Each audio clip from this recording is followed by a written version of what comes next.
the 75th anniversary. Do you believe that it is fundamentally important that all leaders come? Not at all. It is our holiday. But I think that for our former allies in the anti-Hitler coalition, the right thing to do would be to come here, from both a domestic policy stance and a moral one. We look forward to seeing them, and we will be glad if they come. If not, well, that is their choice. But I think it would be a mistake for them. Do you get the feeling that they want to deprive us of this victory? No, I do not. That is impossible. It would go against common sense. You see, there are some ignorant people who cannot even read or write. They spout all kinds of garbage in the European Parliament about equal responsibility of Hitler and Stalin. Complete nonsense. You have to look at the chain of events starting around 1918, 1919, and what was going on then, who signed what with Hitler.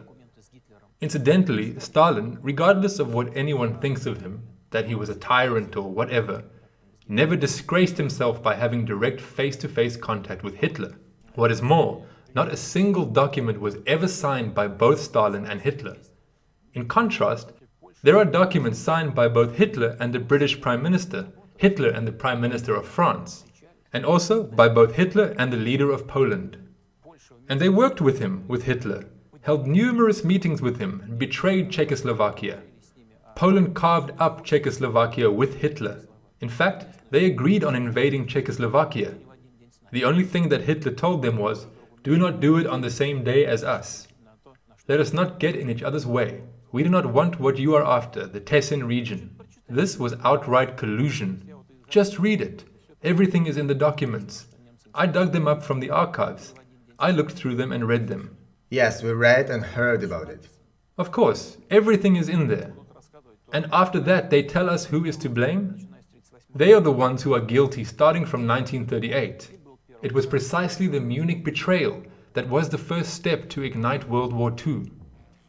Poland places the Soviet Union on the same footing as Warsaw officially equates the Soviet Union to Hitler's Germany, equally blaming both sides and accusing both countries of unleashing World War II, and we immediately reach for our boxing gloves. We are not doing that. We have condemned the Molotov-Ribbentrop secret protocol. Russia has done that. In turn, other countries could also honestly say how they feel about the way their leadership acted back then. Let them honestly open up about it, instead of hurling some fictitious, absolutely baseless accusations and allegations. You're talking about the past, while I'm focusing on today. Look. No.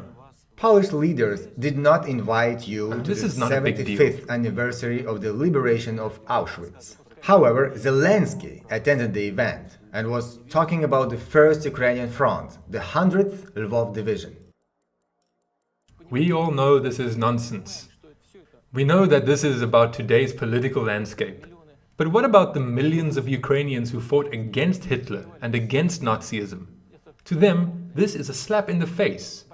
I assure you, they are just as afraid to open their mouth because they know they will immediately be subjected to intimidation. I know how people feel in their hearts. Those who took up arms to battle Nazism, this is a slap in the face to them. But Ukraine's incumbent president wants to look good in the eyes of Poland's current government, and in my opinion, this is a terrible mistake. And what do you think of slogans like, "We can do it again," in the run-up to May 9th? What slogans? You know, the ones usually seen on the back of the BMW or a Mercedes on May 9th? "We can do it again," "To Berlin," "Thank you, Grandpa, for the victory." Thank you, Grandpa, for victory is a good one. What about "We can do it again"? You know what? It could be interpreted in many ways. The Soviet Union was subjected to a dreadful, horrible, unforgivable attack by Nazi Germany. We lost 27 million people. No other country in the world sustained such an enormous loss. Therefore, if anyone ever dares to try anything like that again, we can do it again. Well, it wouldn't be better if we never had to. Of course. We never wanted it and never will. Accordingly, the Russian leadership has never looked at this issue from that angle. Therefore, if we consider the slogan you mentioned from this perspective, it is enough to recall the words of Alexander Nevsky: "Whosoever comes with a sword will fall by the sword." И погибнет.